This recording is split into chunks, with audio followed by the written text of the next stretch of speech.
Assalamualaikum warahmatullahi wabarakatuh dan salam sejahtera untuk kita semua. Saya Dimarti SMSI, salah satu dosen prodi akuntansi Fakultas Ekonomi Universitas Sulawesi Barat. Pada kesempatan ini saya akan menjelaskan terkait salah satu mata kuliah yang saya ampu, yaitu akuntansi sektor publik atau ASP. Tujuan daripada pembuatan video ini adalah sebagai pembuktian pernyataan diri dosen dalam unjuk kerja sejarah maksimal tinggi atau PDD UKT-PT. Deskripsi pembelajaran dalam menentukan mata kuliah ini saya menggunakan pendekatan DEA, yaitu delivery, instruction, dan assessment. Pada delivery menjelaskan apa yang akan saya bawakan pada mata kuliah ini. Kemudian untuk instruction, yaitu menjelaskan dalam melaksanakan interaksi antara saya sebagai dosen dan mahasiswa pada saat bertatap muka di ruangan atau di kelas. Kemudian assessment, bagaimana mengukur kinerja atau kemampuan mahasiswa secara objektif di dalam proses belajar mengajar. Kemudian prasyarat untuk mendapatkan atau mengambil daripada mata kuliah ini di prodi akuntansi, maka harus telah lulus daripada mata kuliah pengantar akuntansi 2, karena di sana telah mempelajari akuntansi persediaan, akuntansi piutang, akuntansi modal, dan akuntansi lainnya. Dalam step ini saya akan menjelaskan terkait deskripsi mata kuliah. Deskripsi mata kuliah yaitu setelah mempelajari akuntansi sektor publik, maka mahasiswa diharapkan dapat memahami dan mampu menjelaskan akuntansi sektor publik yang mencakup karakteristik dan ruang lingkup akuntansi sektor publik dan akuntansi pada organisasi nilaba maupun pemerintah di Indonesia. Selanjutnya adalah capaian pembelajaran mata kuliah atau CPNK. Yang pertama adalah menjelaskan mengenai gambaran umum dan karakteristik akuntansi sektor publik. Kemudian yang kedua adalah menjelaskan mengenai akuntansi manajemen dan sistem pengendalian manajemen di sektor publik. Yang ketiga, menjelaskan mengenai laporan keuangan organisasi sektor publik. Selanjutnya adalah rencana pembelajaran semester atau RPS. Pada RPS ini dihitung akan ada pertemuan selama 16 kali pertemuan, termasuk UTS dan UAS. Yang pertama adalah kontrak perkuliahan, kemudian yang kedua adalah standar akuntansi sektor publik, yang ketiga akuntansi manajemen sektor publik, kemudian keempat adalah pelayanan publik, kelima sistem pengendalian manajemen sektor publik, yang keenam teori dan konsep penyelenggara sektor publik, ketujuh pengukuran kinerja sektor publik, kemudian kedelapan adalah ujian tengah semester. Kemudian ke-9 teknik akuntansi dan laporan keuangan sektor publik. Kemudian ke-10 adalah audit sektor publik. Ke-11 akuntansi entitas partai politik dan laporan dana kampanye. Kemudian ke-12 akuntansi organisasi non pemerintah studi LSM di Indonesia. Kemudian ke-13 akuntansi pendidikan. Kemudian ke-14 akuntansi entitas sektor publik lainnya, yaitu tempat ibadah, lembaga pengolah zakat dan wakaf. Ke-15 akuntansi untuk aktivitas bisnis yang dimiliki oleh entitas sektor publik. Kemudian ke-16 adalah ujian akhir semester. Kemudian selanjutnya dalam metode pembelajaran, yaitu student centered learning. Yang pertama adalah interaktif, di mana semua mahasiswa diharapkan aktif berpartisipasi dalam perkuliahan. Kemudian yang kedua adalah dosen menyampaikan materi perkuliahan dan kemudian mahasiswa diberi kesempatan untuk menyampaikan pertanyaan sehingga bisa ada diskusi antara dosen dan mahasiswa. Kemudian yang ketiga adalah problem based learning, dari kasus yang ada atau terjadi yang bersumber dari jurnal atau penelitian. Kemudian proses pembelajaran yaitu asesmen dan sistem penilaian mata kuliah. Dalam sistem penilaian kuliah ada 3 yang akan kami nilai. Yang pertama adalah sikap, yaitu di mana semua proses belajarnya dinilai dari sikap atau etika daripada mahasiswa tersebut. Kemudian kedua adalah pengetahuan, yaitu mengukur seberapa besar atau seberapa paham mahasiswa daripada memahami daripada mata kuliah akuntansi terpadu. Kemudian yang ketiga adalah keterampilan, yaitu sebagaimana mahasiswa atau kemampuan mahasiswa untuk menyelesaikan daripada tugas-tugas yang ada. Selanjutnya adalah bobot penilaian.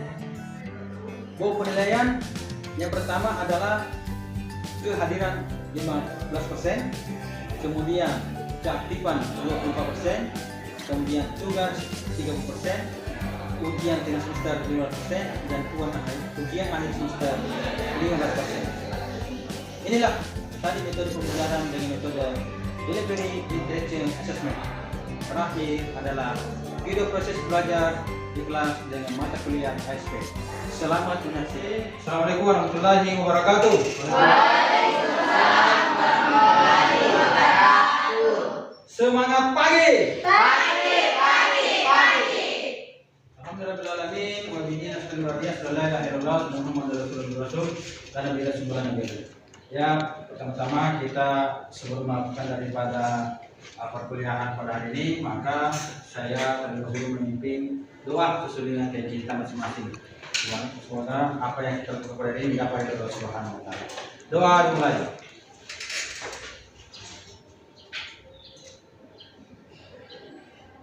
Selesai. Ya, kita lanjutkan materi kita pada hari ini, pertemuan ke-10 dengan pokok bahasan, yaitu audit sektor publik. Audit sektor publik. Ya, nanti kita akan membahas di sini atau memahami tentang apa itu audit, mengapa mesti audit, kemudian macam-macam audit. Ya, kemudian menarik daripada kesimpulan, kemudian ada tugas mandiri daripada mata kuliah ini pada pertemuan ini, sebagaimana pertemuan sebelumnya. Ya, paham kira-kira ya? Oke, untuk slide selanjutnya kita lihat dulu daripada apa itu audit sektor publik. Bisa ada salah satu yang membantu baca? Saya Pak. Ya, silakan. Audit sektor publik. Audit sektor publik adalah proses pemeriksaan dan evaluasi terhadap pengelolaan dan penggunaan anggaran yang berasal dari sumber-sumber publik pada entitas publik seperti pemerintah, lembaga negara, dan badan usaha milik negara. Iya, BUMN maupun BUMD. Ya, kita lihat di situ ada dikatakan bahwa untuk pemeriksaan suatu proses, kalau memeriksa mulai ada tahapan dari awal ke tengah sampai terakhir memunculkan suatu opini. Ya, ada 3 opini, yaitu wajar tanpa pengecualian, wajar dengan pengecualian, dan ya. Jadi itu nanti yang intinya cuma menghasilkan daripada 3 opini itu. Tapi ada proses.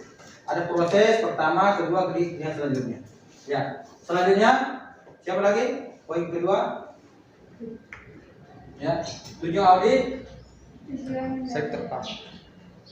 Tujuan dari audit sektor publik adalah untuk memastikan bahwa entitas publik menunjukkan bahwa entitas publik tersebut menjalankan tugas dan fungsi mereka secara efektif, efisien, serta mematuhi peraturan dan hukum yang berlaku. Iya, betul. Ya, kita maksud dari tujuan ini adalah audit ini adalah dari pelaksanaan organisasi, program kerja yang ada di organisasi itu bagaimana secara efektif, efisien.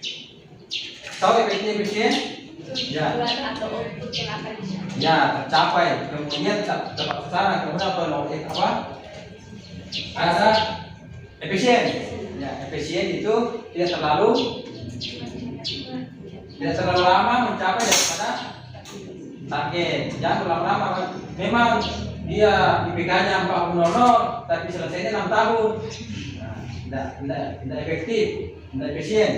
Ya. Apa ada satu lagi, ekonomis. Ya, dia terlalu membutuhkan biaya yang banyak. Ya, tapi tercapai terukur, berhasil dan tidak menggunakan anggaran yang banyak. Ya, itu maksudnya. Jadi memang maksud dan tujuannya sudah 4, saudaranya 4, ketiga efektif, efisien, dan ekonomis. Ya, ditambah sebenarnya tadi adalah taat pada aturan. Ya. Buat apa dipegangnya 4.00? Ya, tepat waktu selesai, tapi dia plagiasi. Ya, skripsinya orang dicontek atau diambil, akhirnya batal juga sarjananya, itu maksudnya. Oke, next selanjutnya peranan. Ya, peranan audit. Peran audit sektor publik yang pertama adalah meningkatkan akuntabilitas dan transparansi. Ya. Kemudian yang kedua adalah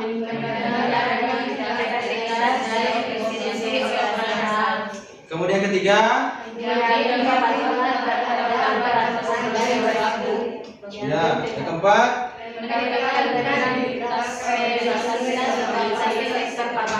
iya, yang kelima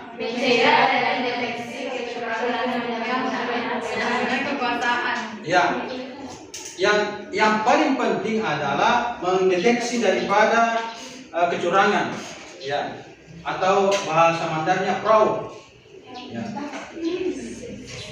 Pelanggaran, maksudnya melanggar daripada aturan yang ada, cara main yang beda, yang berbeda dengan aturan, itu namanya pelanggaran, tidak sesuai dengan aturan yang berlaku. Ya, misalnya kita harusnya membeli daripada 1 unit misalnya kendaraan, ternyata dibelinya 2, tetapi kualitasnya dikurangi.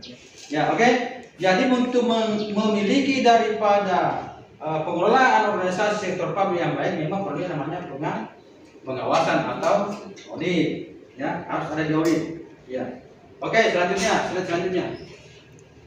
Ya, tipe audit sektor publik ada 4. Yang pertama, audit keuangan. yang kedua, Audit kinerja. yang ketiga, Audit kepatuhan. yang keempat, Audit investigasi. ya. Semua audit ini beda-beda kepentingannya, outputnya pun beda-beda. Kalau audit keuangan, volume-nya hampir semua. Kemudian audit kinerja biasanya itu 1 kali 1 periode. Apakah kepala dinas, bupati, rektor atau menteri, itu diaudit setiap akhir kerjanya atau 1 periode kerja. Kemudian audit kepatuhan itu bisa saja masuk setiap akhir tahun. Ya. Kemudian audit investigasi itu biasanya setelah ada laporan atau ada berita-berita yang menghimpun suatu informasi sehingga menyatakan di situ telah melanggar dan mungkin ada menyebabkan kerugian negara. Oke, lanjut. Ya, ada audit internal, ada yang Eksternal. ya. Internal ini adalah orang-orang kita sendiri atau orang pemerintah sendiri. Kalau di kabupaten, ya itu ada namanya inspektorat. Kalau di pusat ada BPKP, ya, dan BPK. Itu. Kalau di instansi-instansi pemerintahnya ada namanya internal audit atau satuan pengawasan internal, namanya SPI. Ada. Harus selalu diawasi dari awal. Ya, kalau kenapa begitu? Karena supaya perencanaan dari awal itu sudah diketahui bahwa ini mungkin ada indikasi melanggar daripada peraturan, apakah dia tidak sesuai dengan standar biaya masukan atau melebihi daripada standar biaya, harus diwanti-wanti, harus di checklist, ya. Oke, ya. Kemudian internal pada dasarnya itu adalah pengawas yang melekat. Kemudian eksternal itu adalah yang dari luar. Ya, kalau eksternal misalnya di kabupaten atau di pemerintah kota kabupaten itu adalah BPKP, BPK, kejaksaan dan polisi. Ya, ada ranahnya masing-masing, ada tingkatan-tingkatan masing-masing, tapi tidak serta-merta bahwa langsung masuk jaksa dan langsung masuk Polda. Itu ada tingkatan-tingkatan yang dilalui. Oke, lanjut. Boleh bantu satu orang, Rualiku. Baik Pak. Ruang untuk audit internal. Audit internal pada sektor publik meliputi seluruh kegiatan yang dilakukan di dalam organisasi, termasuk pengelolaan keuangan, operasional, dan sumber daya manusia. Audit internal juga mencakup evaluasi atas efektivitas, sistem pengendalian internal, pemenuhan terhadap peraturan dan kebijakan yang berlaku, serta pencegahan terhadap risiko-risiko yang kemungkinan terjadi.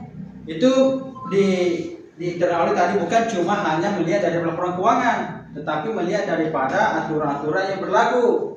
Ya, jangan sampai ada oknum-oknum tertentu yang menyalahgunakan daripada wewenangnya dan atau memang dia tidak paham tentang aturan itu. Contoh misalnya, ya, seorang dosen misalnya, bahwa di dalam aktivitas PBM, proses belajar mengajar, tidak boleh ada yang namanya transaksi keuangan. Tidak boleh ada lagi istilah jual beli. Ya, apalagi cuma menjual, tidak beli. Ya, maksudnya itu dipaksa mahasiswa membeli sesuatu yang bukan kepentingan bersama, bukan kepentingan secara umum. Dan itu ada aturannya berdasarkan peraturan menteri, misalnya atau peraturan pemerintah, apalagi diturunkan dengan peraturan rektor bahwa seorang dosen itu tidak boleh lagi jual beli kitab, ya, atau modul atau buku di kampus. Ya, karena sekarang bisa mahasiswa kepalingan dikasih judulnya akuntansi sektor publik, terserah Anda mau baca yang mana, mau Mardiasmo, mau siapa, ya itu bisa digunakan. Jangan sampai ada tindakan-tindakan yang melanggar daripada aturan tadi, maka dipastikan oleh siapa, yaitu internal audit. Dan jangan sampai ada seorang dosen ya yang memaksa mahasiswa, berikan dulu saya bakso misalnya untuk makan siang. Ya. Berapa Pak? Langsung satu gerobak. Nah, tersisa mahasiswa. Ya. Atau jual buku. Ya. Berdasarkan karena dia cinta misalnya dibikin buku apa semua atau tulisannya, sehingga pokoknya kalau tidak beli buku ini tidak lulus. Nah, itu tidak boleh. Itu adalah melihat bahwa apakah ada langkah-langkah untuk melakukan daripada pencegahan itu. Ya. Oke, selanjutnya. Siapa lagi? Poin selanjutnya, ya. Laporan hasil audit internal. Ya. Laporan hasil audit internal pada sektor publik berisi hasil temuan dan rekomendasi auditor internal terhadap efektivitas sistem pengendalian internal pada organisasi sektor publik. Laporan hasil audit internal juga dapat mencakup evaluasi atas kinerja keuangan dan operasional organisasi sektor publik serta pemenuhan terhadap peraturan dan kebijakan yang berlaku. Laporan hasil audit internal disampaikan kepada manajemen organisasi sektor publik dan dapat digunakan sebagai dasar untuk melakukan perbaikan terhadap sistem pengendalian internal. Iya, betul. Untuk ini hasil daripada internal audit yang diharapkan adalah bagaimana nantinya hasil audit ini itu dijadikan rekomendasi kepada pihak-pihak yang di atas atau pihak pengambil kebijakan, yaitu kalau misalnya di kampus, rektor, wakil rektor, ya, kepala biro, ketika ada saran untuk memperbaiki, misalnya kita ini contoh misalnya di Usulba jalanan kita belum bagus umpamanya begitu, ya, masih ada 1-2 orang yang jatuh kalau naik kendaraan motor misalnya, ya, karena belum mampu semua beli mobil, akhirnya naik motor, ya, biasa ada sambil main HP di motor sambil naik motor, dia tidak tahu apa jalanan licin lagi hujan-hujan, ya, tiba-tiba kaget langsung rem depan cakram, ya, terselip, ya, biasanya harus angkat ban depan, dia angkat ban belakang, karena dia tidak ada hati-hati. Itu perlu usulan berdasarkan kejadian-kejadian yang ada, ya, itu maka kita harus misalnya diusulkan, mohon Pak kalau bisa ini berdasarkan data ada sudah 10 orang mahasiswa jatuh misalnya, mungkin bisa diperbaiki di situ. cuma usulan, itu ada untuk perbaikan tata kelola. Misalnya tata kelola yang ada di kampus kita masih apa? Ya masih berbasis misalnya manual, mau mendaftar saja mengambil KRS masih manual misalnya, membayar di bank atau pergi antri. Ya mungkin usul Pak berdasarkan internal audit mengatakan berdasarkan penelitian atau pertemuan daripada kami ada banyak mahasiswa mengeluh. Bisakah kita tidak antri lagi ke bank? Bikinlah aplikasi sehingga bisa membayar secara online. Ya, siapa bisa fungsi tadi internal audit? Fungsi internal audit, yang lagi satu. Baca. Oke. Fungsi audit internal yang pertama mengevaluasi efektivitas sistem pengendalian internal organisasi sektor publik. Yang kedua, memastikan kepatuhan organisasi sektor publik terhadap peraturan dan prosedur yang berlaku. Dan yang ketiga, memberikan rekomendasi untuk meningkatkan efektivitas dan efisiensi operasional organisasi sektor publik. Dan yang keempat, menilai risiko organisasi dan memberikan rekomendasi untuk mengelola risiko tersebut. Dan yang terakhir, mengevaluasi kinerja dan hasil yang dicapai oleh organisasi sektor publik. Iya. Dari kelima ya, fungsi sebenarnya ada satu lagi yang belum terlupakan, yaitu taatan sama aturan. Ya. Walaupun dia terkendali seolah-olah tapi tidak taat aturan pasti tidak bisa. Namun yang paling penting adalah bagaimana capaian organisasi sektor publik. Tercapai tidak? Misalnya kalau di kampus ini jumlah lulusan berapa, jumlah target mahasiswa yang masuk berapa, kemudian jumlah target penerimaan negara bukan pajak atau PNBP itu berapa, kemudian apakah IKU standar IKU itu indikator kinerja utama namanya itu terpenuhi atau tidak. Ya mungkin pada saat ini yang tentang audit internal dan eksternal, ada yang mau bertanya terhadap materi kita pada hari ini? Saya Pak. Ya, satu orang, dua orang, tiga orang. Ya, yang pertama dulu, ayo silakan. Baik, terima kasih atas kesempatan yang diberikan kepada saya. Begini Pak, pada era sekarang kan banyak bermunculan di media bahwa pejabat-pejabat pemerintah banyak yang tersangka kasus korupsi. Nah, pertanyaan saya Pak, mengapa bisa terjadi hal tersebut? Bukankah tugas auditor itu Pak untuk pencegahan dini, sebagai pengontrol, sebagai konsultatif, dan juga menjamin kepatuhan? Iya, betul. Tepuk tangan dulu untuk pertanyaannya. Ya, pertanyaan yang bagus. Ya. Kenapa masih ada yang namanya fraud ya, melanggar aturan sehingga teridentifikasi dia adalah korupsi. Dia secara tidak terang-terangan mengambil kepentingan pribadi sehingga menyebabkan kerugian negara. Ya betul. Saya kasih filosofi seperti ini. Walaupun internal audit sudah menyampaikan ini Pak melanggar, ini tidak bagus, ini tidak cocok, ini bahaya. Ya, jurang di situ Pak bahaya, jadi ke situ, jangan ke situ, sendiri ke situ, ya jatuh, kan gitu. Ya, analoginya seperti ini. Tukang cukur, ya, atau rambut yang gondrong itu banyak. Saya pasti berkesimpulan, tidak ada tukang cukur di dunia ini, tidak ada tukang cukur di kampung ini. Kenapa? Banyak sih, ini gondrong-gondrong semua. Padahal kalau kita lihat, pasti bertanya, jawaban kita ya, salah sendiri Pak, kenapa tidak datangi tukang cukur? Banyak tukang cukur itu, tukang cukur rambut Madura, cukur Madura, banyak cukur Madura. Tapi kenapa sih banyak orang gondrong, panjang rambutnya? Berarti kesimpulannya tidak ada tukang cukur. Padahal dia sendirian tidak mau berikan. Sama dengan tadi. Sudah dikasih, walaupun ada internal audit, ada external audit, diawasi oleh para malaikat dan jin, jadi sendiri mau. Ya sudah disampaikan seperti itu. Itu berarti memang dia kemauan sendiri. Dia keras kepala ya, gitu kalau bahasanya. Dia tidak mau taat pada aturan. Oke. Selanjutnya. Saya Pak. Ya. Siapa lagi namanya? Rizky Satriani. Iya, silakan. Baik, terima kasih atas kesempatan yang diberikan kepada saya. Pertanyaan saya yaitu, dalam pemaparan Bapak tadi dijelaskan bahwa ada 2 audit pada sektor publik, yaitu audit internal dan audit eksternal. Nah, pertanyaan saya itu, yang manakah yang paling berperan untuk menyelamatkan organisasi sektor publik?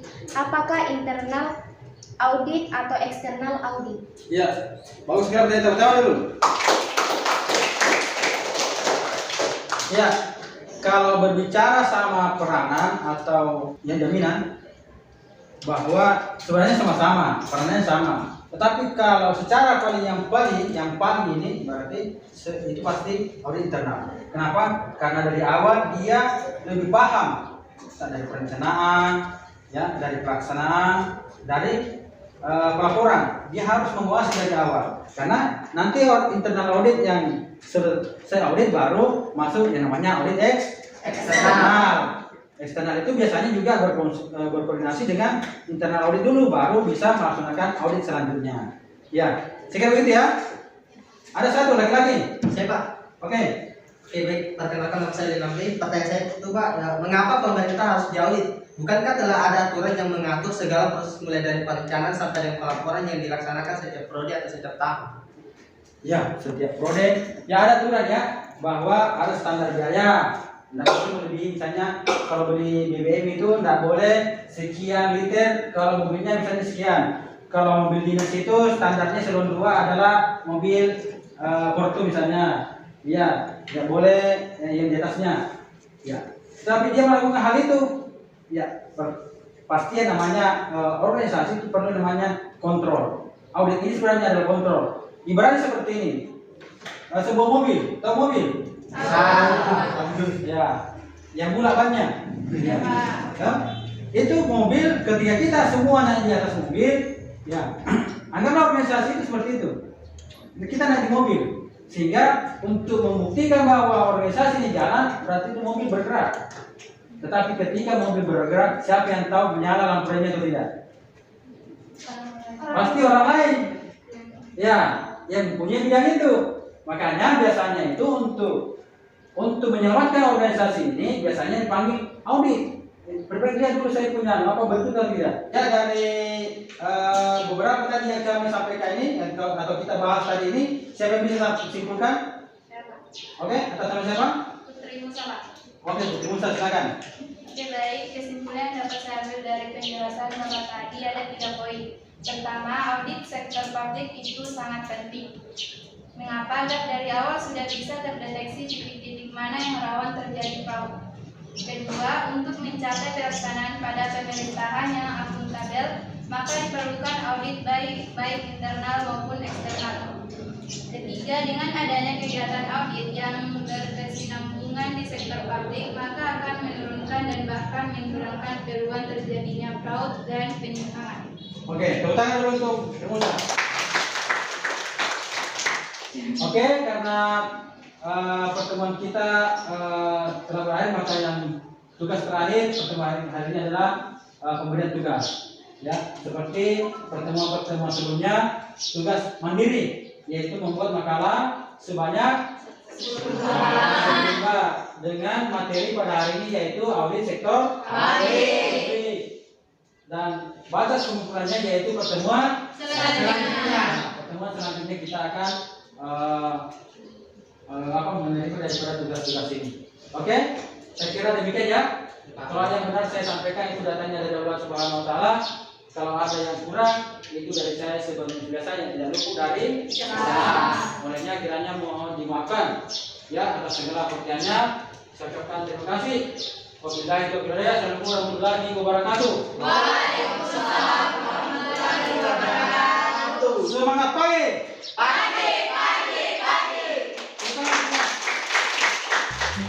Demikian pemaparan PDD UK TPT ini. Semoga bermanfaat. Terima kasih. Wassalamualaikum warahmatullahi wabarakatuh.